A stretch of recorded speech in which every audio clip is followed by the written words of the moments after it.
But do you want to walk around as a ግን problematic sense of self? ችግር እንደፈጠረ ሰው መንቀሳቀስ የምትፈልግ ከሆነ All these problems and never take any more action for the rest of your life? በሚቀጥለው የህይወት እንቅስቃሴ ይሄ ሁሉ ሊቀጥል ነው እንዴ ብለህ ልትል ትችላለህ።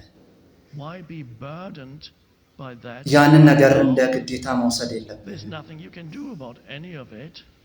So why not step out, transcend your life ከህይወት situation እንቅስቃሴ ተነጥለህ አሁንን መለማመድን መሞከር ያ ነገር እንዳለም ሆኖ instead of being immersed and carrying around with you that your life እንደ ግዴታ ሳይሆን እንደ ቀጣይነት እንዳለው አስቸጋሪ ነገር ራስን ሳታይ sense of self ያ እንደሆነ ሆኖ ህይወትን መሆን የህይወትን እንቅስቃሴ ትተህ ማለት ነው። our life. አንተ የህይወትን እንቅስቃሴ ሳትሆን አንተ ህይወት መሆንን ትረዳለህ። An በዚህ expression of the one life that አንተ manifests ህይወት ነህ፣ እንደ ሁለመና የምትለማመደው ነገር ነህ። oneness of life. አንተ ያ ህይወት ነህ።